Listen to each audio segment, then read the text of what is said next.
Hey, folks, welcome to Instructional Designers in Offices Drinking Coffee, hashtag idiotic. That's meant as funny, as we were discussing in the green room ahead of today. Hey, my colleague Paul is away this week. He's still enjoying an extended Thanksgiving vacation. And as always, I must mention that this episode of Instructional Designers in Offices Drinking Coffee is brought to you by us here at the Domino team, makers of Domino One, where we help our clients create, manage, and deliver impactful and measurable learning at scale. Ooh, Chris changed things up today with that word measurable because that's our topic today. Joining us for the first time on Instructional Designers in Offices Drinking Coffee is Dr. Elena Schlachta. Since it's your first time, tell the folks who are joining us here a little bit about yourself. Well, thank you, Chris. It's a pleasure to be here. And the dancing bit, you said it would be about a minute to a minute and a half.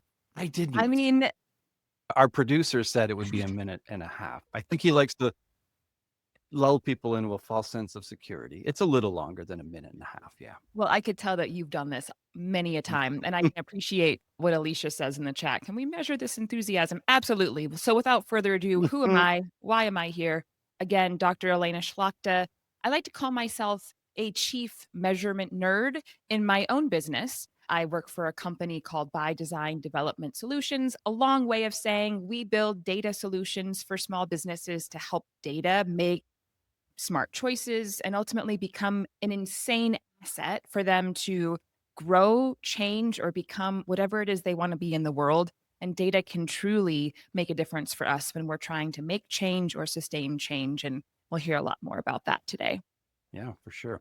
I mean, and your focus is broader than just the e-learning or the learning and development world, Mhm. but obviously means an awful lot to our space. When you think about our space and measurement, what are the kind of horror stories that you've heard or seen? Let's start with where people shouldn't start or shouldn't Gosh. be. Well, I can tell you a personal horror story, and that is, where do I come from?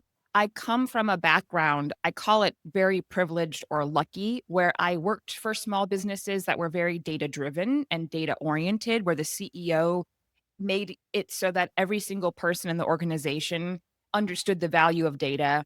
Then I went and got a doctorate degree and I did a ton of research.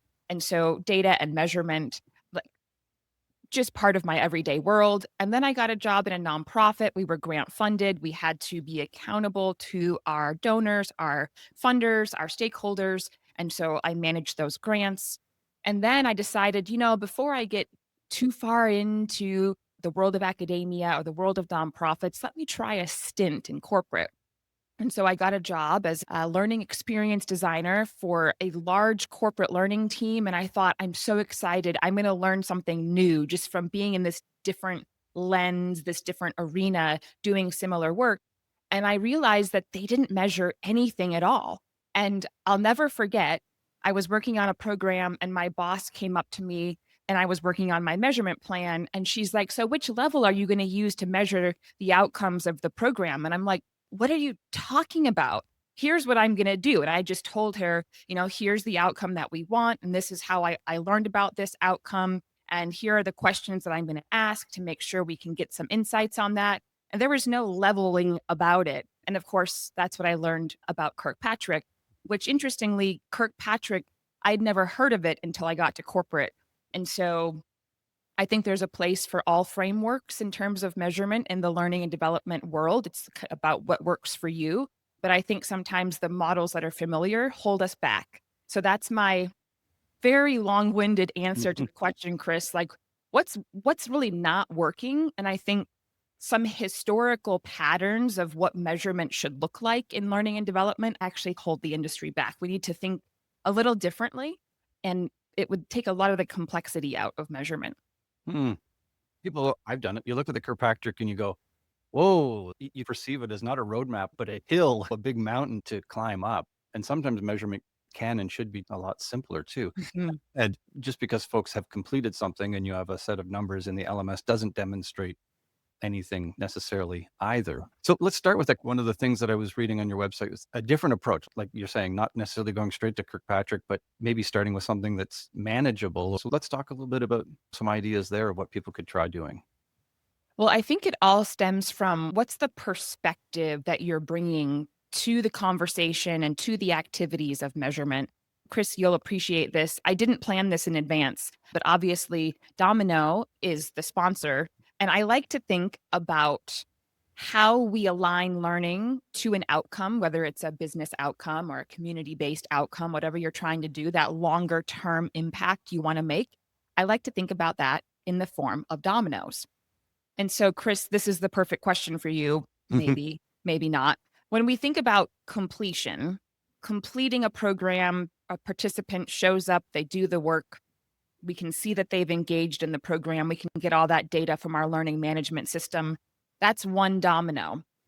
If we're playing the old school dominoes, right? We're not like calculating and matching numbers. We're just like 3-year-old Elena, 3-year-old Chris. We're just trying to line up all our dominoes and get them to knock over with one push, right? So I like to imagine when we measure something, we're trying to string together a few dominoes to help us understand like the chain effect between what happens when people participate in learning, and then what does that learning make possible? And we're knocking over all these dominoes until we get to, in this case, business results or something that matters to the business. Where we get it wrong is we often say, oh, people participated in training. We knock that domino over. We look at our completion data, and then we hope that that business outcome will just come about.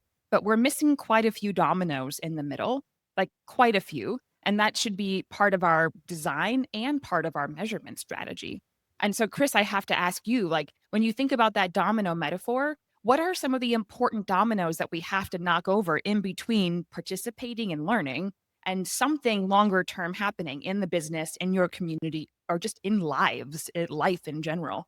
What are some of those dominoes, Chris? Because I think that's the thinking that's essential for us to measure the right things and design a program that supports that. So, Chris, what are our dominoes in the middle? So some of the things that occur to me are just someone can consume some information, but how do we demonstrate that something stuck? How do we measure that there's something moving far, beyond just the consumption or the reading or the participation passively? Which is probably something we want in between them actually doing. We want to know that they didn't just read and now we're throwing them out there and they have to do and perform. So steps that can help them get from that, from moving from passive consumption, say, through to being able to demonstrate that they're ready to take these skills out and to do something to make a difference in the new world. Probably also dominoes about just making sure we have the ability to measure that and more end focused. Are there systems or ways that the business is actually measuring this thing that we want to see as an outcome? Because if it's not being measured more largely by the business or whatever, then it could be a real tough domino for us to fill in the middle, making up something and forcing it into the organization too. That's a couple of thoughts that I have off the cuff. Yeah, you're right on. There's a couple of words I wrote down that are important dominoes for us to think about up front as we design our initiative. And then as we measured, did the initiative do what we believed it was supposed to do or what we hoped that it would do? So in between completing a program and some business or community level outcome, there's a few things that have to line up in our domino game. You mentioned readiness. Readiness is huge. And it's not just readiness to perform or do, like you said, it's also a readiness to learn. So there are some dynamics that we want to take into account before somebody shows up into a learning program. Are they ready? Meaning, are they motivated? Are they going to be open? Are there other environmental barriers that might make that readiness null and void? One big example of that, which came up in our measurement meetup group, I think it's Cobb's 6 boxes that we want to think about as we design learning. And the top 3 boxes are all environmental. And one of the big ones is incentives. Are people incentivized to learn and to do the things that we want them to do? Or are the incentives completely aligned the other direction? So there's a lot of dynamics in play when it comes to readiness. And there are a few other dominoes. So after readiness to learn, there's also the skill and the capability dynamic that is essential in our dominoes. And so what ultimately are the capabilities that people need to nurture and grow and demonstrate in order to ultimately be able to perform on the job. So Chris, now that you're back with us, let me quickly summarize those dominoes just one more time. In between completing learning and the business outcomes, we've got readiness to learn. We've got, of course, the capabilities, like what capabilities do people need? And then there's the performance. What's the doing that should be showing up on the job or in the real world outside of the comforts of our learning dynamic? And then we have business results. So if you think about it, there's quite a few important data points. Think of this as a domino game. If we don't line up those dominoes correctly before we play the game, then we're never going to be able to successfully knock them over when we have people complete learning. So I love the domino concept because it's a simple metaphor that helps us as a checks and balances of, do we have all the right dominoes lined up before we go putting people into learning, because we have a higher chance of being successful when those dominoes are clear and in place. Yeah. And the domino metaphor too, obviously very strongly visually points out that all of these things are connected. It doesn't happen. The dominoes don't fall in sequence unless they are connecting to cause that chain reaction or that end result. So very cool. If we change our perspective around measurement to simply be a domino game, and then we use that as a checks and balances, did we set up all of the dominoes before we go and put people or schedule people into training, or we have them go complete e-learning? Did we think about all of these things? And does that chain reaction make sense before we go put that into motion? Yeah, for sure. And I really valued, you flagged on the word readiness, but you put it even before the actual program itself. Where are folks at, both in terms of existing knowledge and understanding coming in, but also that emotional, that other collection of stuff that gets in the way sometimes, or can be really a big boost. What's the motivation? Do they understand the value of this? Or are they just rolling their eyes at it and they're going to just sort of, yeah, I'm here. You can mark me down on the sheet. That can make such a big difference for a program too, is how much sometimes fear gets involved too, right? It's something that we don't know. Oh, am I feeling at risk because my ego is being put online, at risk or something too. So much going on ahead of any program even. So another domino to think about for sure. And something also for us to measure. A lot of people, when they come to my conference workshops or they come to my meetup group or they come to conversations like this, most people have this underlying question, like, what should I really be measuring? Like, what does that look like? And there's not necessarily a standard way to do that, though there can be a process that we implement within our different programs. And so I like this as one of those like checklists, not only for what we're designing for, but what we might want to measure in our overall initiative. So are they ready to learn? What would be some data points we would collect to make sure that before the program starts, we have a medium to high level of readiness versus a really low level of readiness? Because if they're not ready, the rest of the dominoes are less likely to fall. So when we think about what do we measure, it's also useful to think about these things. Well, how do we know that people's capabilities grew? What were those capabilities that we wanted to target? Did we identify them in a measurable way? Did we get baseline data on their capabilities going into the program so we have something to compare to? And on and on. It's a lot simpler to think about what we should measure when we think about it again in that domino game metaphor. Yeah. If you don't know where someone's starting from, you could be doing the entirely wrong thing. And that's not only just regrettable, but ends up in wasted business resources and doesn't produce the outcome that you're looking for either. We would be remiss if we didn't mention that you do have a book. And we're pausing because we're going to have Ilya switch your screen over so that you can show it and the title can actually be read.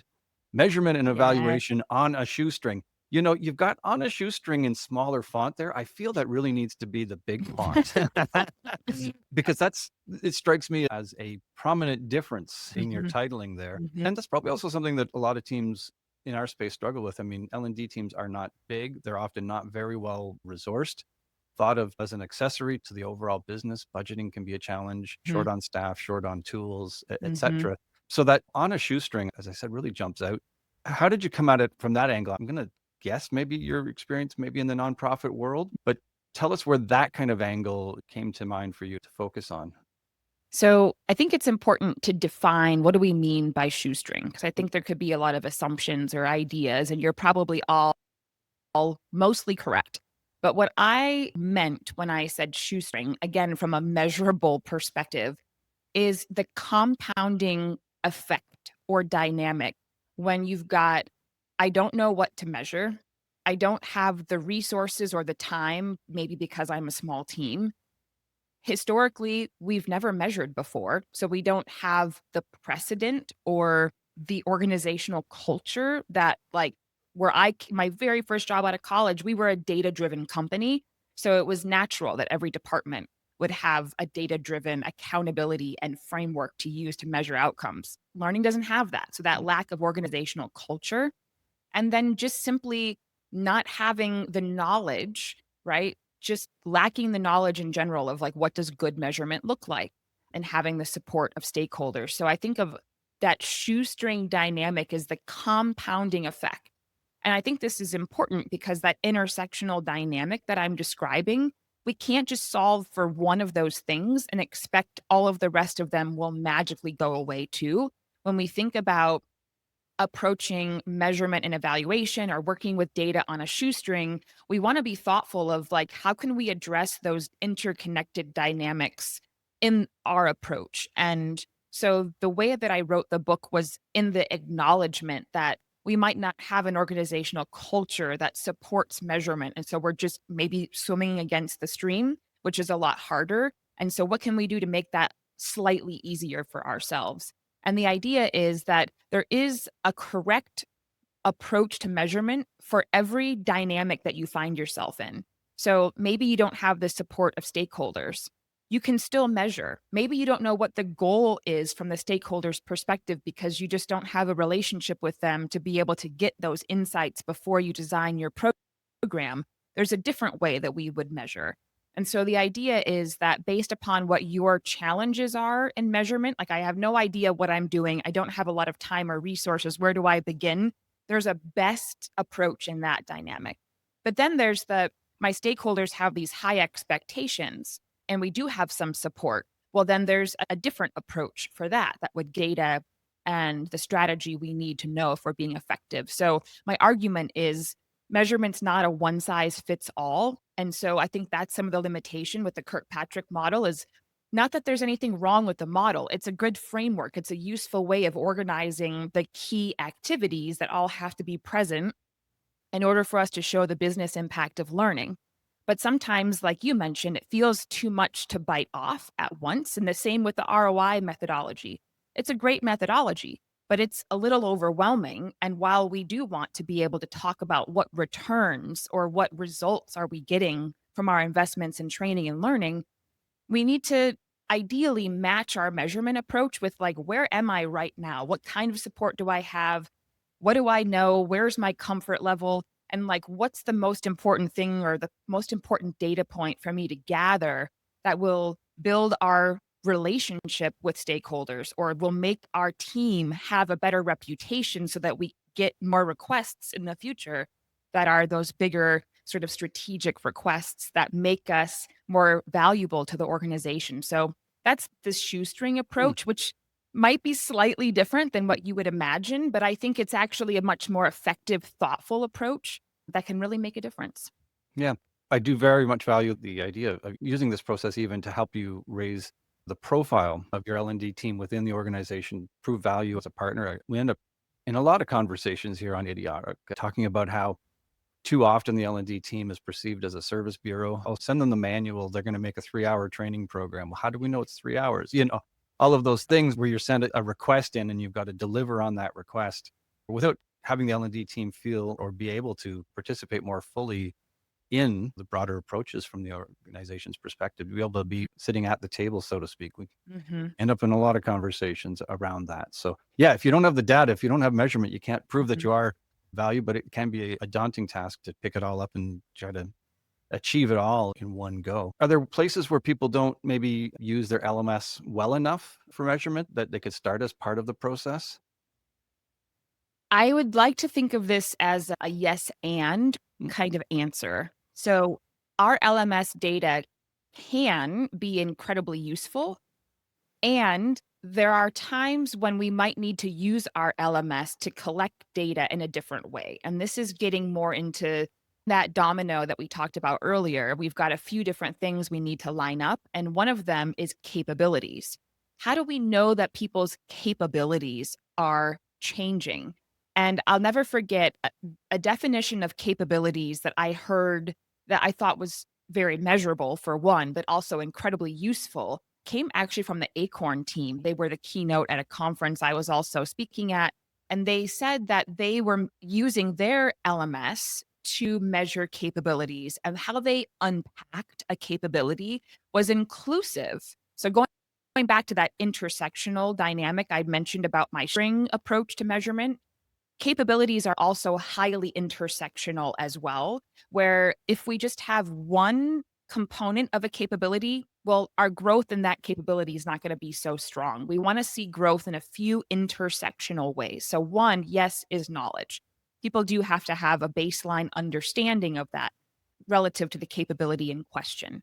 They also need to have proficiency in the right technology or tools, or just like the thing that's essential. Like, how do I use my mouse when I'm not at my regular workstation? Like, I'm traveling right now, right? My technology will be slightly different when I'm in a traveling dynamic than I'm at my regular office. And how do I adjust just my workflows, right? There's an understanding of the technological components of that capability.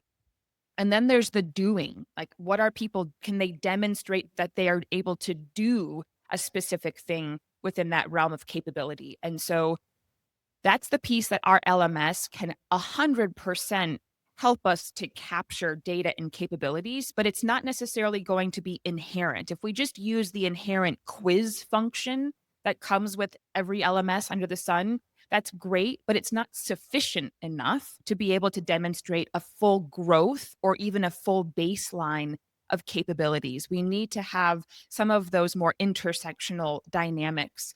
Chris, I wrote about the capability definition in one of my Substacks. So I'll give you that link so that people can look and get For that sure. definition, because it's such a great reframing. Like, a lot of times we think about skills and it's like, well, how do we know that somebody has a skill, has grown in a skill?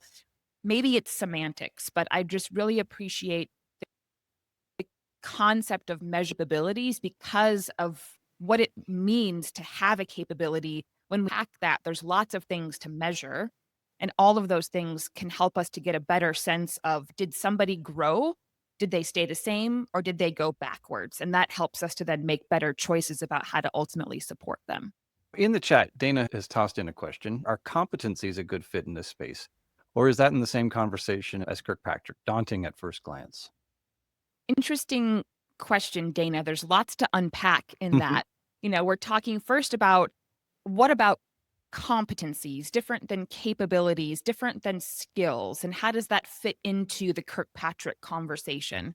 And from my understanding of the Kirkpatrick model, we do separate in levels. We start with a reaction, then we go to knowledge, and then we go into some behavioral component and some business outcome. And I think, loosely speaking, those are all important things to measure, but they don't necessarily help us to unpack what specifically should we be measuring. And that's where I really prefer the capability framework, because it forces us to unpack our measurement in a way that we can see, are we getting the growth that we want in all of these areas of a capability? And you could make the argument, Dana, that competencies maybe have the same definition.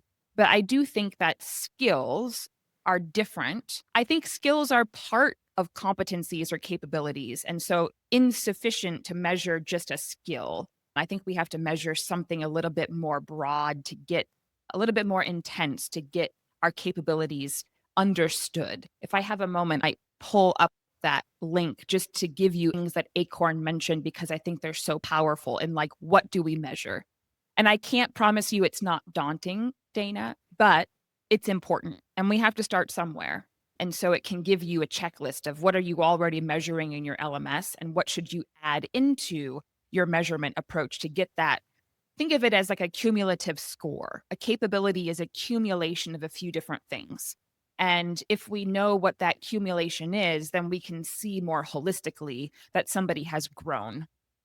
But the idea then that the process is more than a singular event too, that there's the e-learning course where you learn the basics, but then stepping it forward, but using the LMS then as the place where you're looking to document or track those various dominoes that are in that line as much as possible then. Yep. I am looking for that Mhm. definition, and it's not exactly this piece that Acorn Works has written about because they don't define the capabilities. I'm going to have to swoop back on that one Okay. because this particular article talks about all the same, I call it BS. You want to align with business objectives and you want to get a good return on investment and make sure your organization is ready for the future. Blah, blah, blah. We all have heard this from Mhm. every person under the sun. That doesn't necessarily help us in terms of defining, well, how do we like make that domino game happen where we can go from learning to business outcomes, which is like retention and engagement and things like that. We have to get those dominoes in the center correct, and capability growth is one of the major ones. Yeah. So when we But thank you when for we looking when we it up. do get that URL, anybody joining us here can find it in the comments after the session. We'll get it added so you can come Mhm. back here, and we'll also make sure that we include it like in the YouTube comments and stuff like that from when we post the video up later too. So, It was inspired by the time that I took speaking at our ATD Austin Summit last fall, and it was that definition of capabilities that I took from that event. But right on. yeah, it was great. Just remember, capabilities are an intersection of a few important dynamics that are inclusive of knowledge and technological capabilities and skills. But just one of those isn't sufficient. So if we just are measuring knowledge in our LMS, which we often do, it's not a sufficient enough marker for us to say someone is capable of acting, behaving, doing something consistently, which is sort of that leading indicator of are they going to be able to perform on the job? And really that's what we're trying to do with our dominoes is do we have the right leading indicators that when they're strong enough to suggest that the future domino we want to knock over, aka performance on the job, which how people perform on the job is what knocks over to the business outcomes like retention, like revenue, like net profitability that we all desire. And the same is true for every other department in an organization. It's not just learning that has to knock these dominoes over, marketing has to do the same thing. Marketing is doing activities, they're performing in a certain way that when you look at cumulatively what they're making possible, how does that relate to revenue, net profit, etc.? Every department has those same dominoes to knock over. So we're not alone. It's not just us. Like everybody else is doing this work. We should be doing it too. What's an ideal state then? I mean, how many dominoes do you need, or is that even a truly possible question? What does it look like when we do this job really well?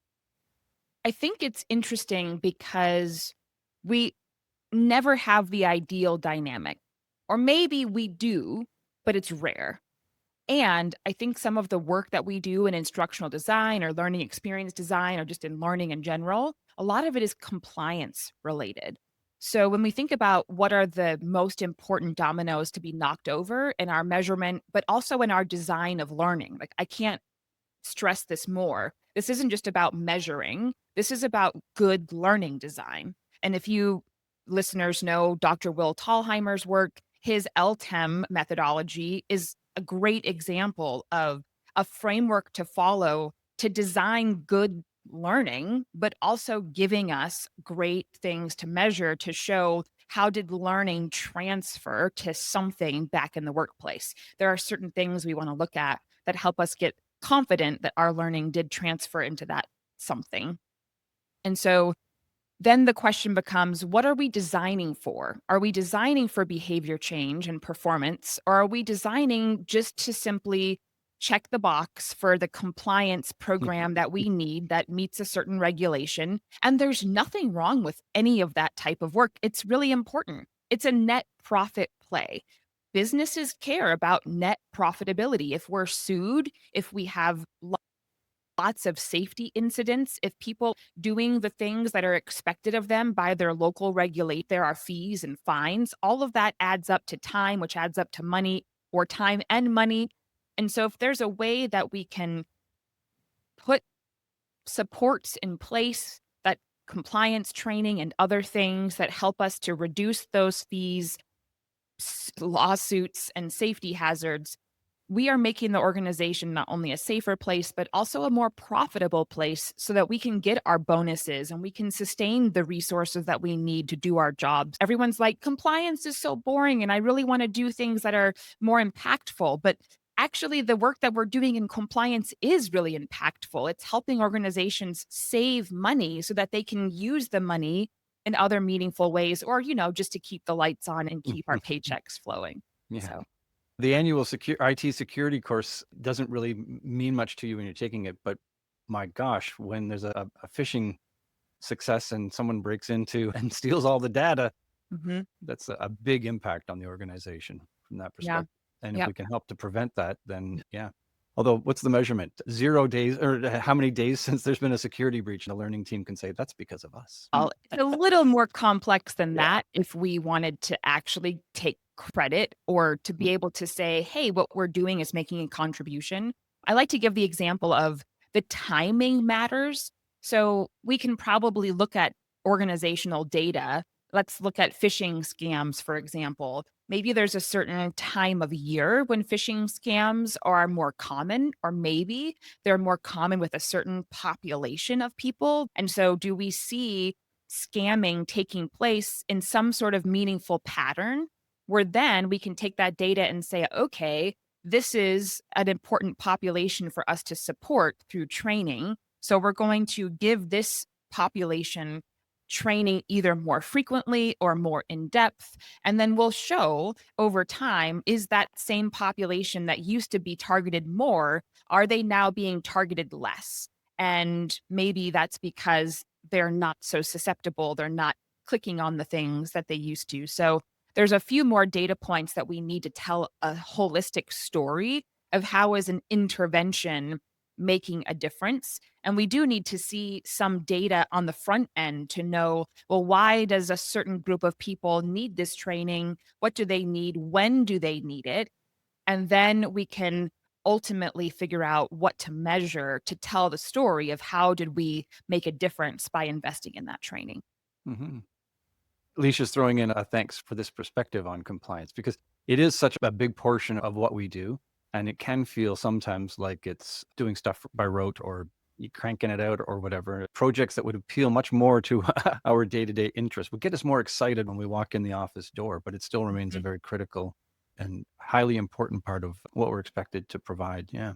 Let's talk about some things that people could start doing if they're Mhm. facing this wall and they don't know where to start. I mean, what Mhm. are some of the things that people could start doing to start chiseling away at the mountain instead of being Mhm. daunted by it? There's one thing I wish our industry differently, and I can't promise this isn't going to create another mini mountain for us to surmount at some point, but it's okay. The more we practice this thinking and these activities, I think the better we'll get at it.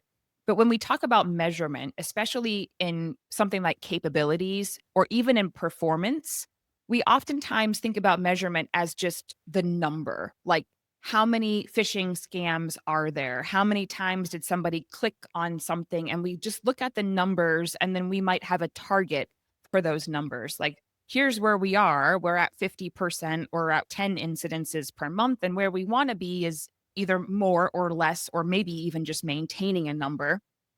But what we don't often do is think about the quality side of things. And this isn't to talk about qualitative, meaning narrative and story and anecdotes. It's like, how do I know that the number of times we did something while it went from 5 to 10 and it grew 100%? Woohoo! How do we know that the quality of that thing was maintained or improved? And if we don't look at both of those dynamics, and most importantly, train people to not only be able to close more sales calls, but also to retain our customers in the process.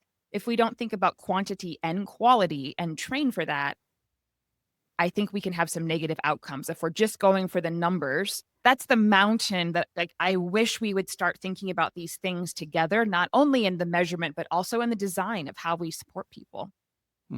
If you've got a couple of examples, throw that out for sure. Yeah. So my favorite one is in billable hours. So some of us will work in companies or law firms. And, the number one thing in terms of making that business model profitable is that we have to maintain or increase a certain number of billable hours. Imagine a training program for new consulting hires that they're learning about the expectations for billable hours and the different strategies to maintain or increase billable hours and why that's really important. But they don't include in the training piece how we balance the need for billable hours with the quality of service that will retain our customers in the long run. Well, what do we have happen, Chris? Long term, somebody that's great at calculating billable hours, if they aren't balancing the quality of the service of the client, we might see, 1 month or 6 months later that cohort of people, while they met their numbers, they were losing customers in the end because they didn't balance also an understanding and a demonstration of being able to maintain a quality level of service or engagement to get the short term number, but also the long term quality of retention or maintaining engagement with our existing customers. Another example, Chris, is when I worked for the domestic violence hotline. We are, of course, were a call center and grant funded mainly. And our biggest number was that we had to maintain a certain answer rate, which means a certain number of calls come in and there's a certain number of calls we can answer. And the goal was 70%. So, an important number, something for us to benchmark and understand how that evolves over our 24-hour period. But if all we did was train people on the most efficient ways to get off the call, we could have 100% answer rate, but the quality of the service of the people who are contacting us for help, who are oftentimes in traumatic situations, they have safety dynamics. In some cases, there were even suicidal ideation that was part of the dynamic. If we didn't navigate the call in a quality way, while also being cognizant of efficiency and time, we would get high answer rates, but we would get poor service ratings. And so it's that dance between what are the numbers, but what's the quality of performance that's necessary for us to get the longer term impact, which is customer service, retention, engagement, just overall quality. Imagine if you're trying to get billable hours and that's all they care about is billable hours, but not the quality of the experience with your customer. Well, you probably aren't going to be happy at work for very long. So quality matters. We also have to think about what that quality looks like so we can support people in understanding that, enacting that, and maintaining that quality while they're trying to also hit their numbers. Yeah. And in the call center example that you just shared with us, I mean, poor quality is pretty dramatic results for those folks who need that service, right? So wow, not something that you can just crank the numbers on. And the quality piece is also something that we should be including that in training. And if you're wondering, anyone, how do I know what good quality is? There's a really nice way to explore this, and it's simply looking at the best of the best and the worst of the worst. So in a performance dynamic, so think about these two examples I shared. We have a consulting practice, the people that have the highest billable hours, and they also have customers that have high retention or satisfaction ratings, those would be the best of the best. And the worst of the worst would be people that have low billable hours and high turnover, or simply high turnover and mediocre billable hours. And so we look at, well, what are they doing differently? And that might be we have to shadow them. That might be we have to look at any of the metadata we have access to about what they're doing in their workflows. But we just compare the best of the best, the worst of the worst. What are those differences that will help us to quantify quality and then train to that? The same is true in the call center. We have somebody who's getting a high answer rate, but also they're getting quality calls, and we can see in the data what they're logging as the things that they've done in the call. Best of the best, worst of the worst. What are they doing differently in their workflows? That's what we can train to, and that's how we can train for and better manage and monitor quality. Very cool. Quality is not necessarily the first thing. Well, it's one of the distant things that does come to mind. As you mentioned, it's measurement by instinct is the numbers. It's that level of data. So folks, here at Instructional Designers in Offices Drinking Coffee, we're always looking to bring you quality And we're every Mhm. 2 weeks, so there's a bit of quantity there as well. Um, Elena, thank you so much for joining us here this week. Been a really fascinating conversation. Yeah. Let's flash the book one more time in case folks didn't catch it there. So measurement There we and go. evaluation on a shoestring. A quick search will find you and get you access, folks, to a copy of that to find out more about some of the things that Elena's been sharing here with us today. Hey, thank you so much for your time. Folks, don't forget, instructional designers in offices drinking coffee, #idiotic. It is brought to you by Domino. We produce the Domino One learning content management system and a whole set of services around that. Always looking to hear from folks who might be able to take a benefit from the ways that we can help them with quality, as well as other aspects of what you need to do. Hey, it's time to dance on out. Thanks so much.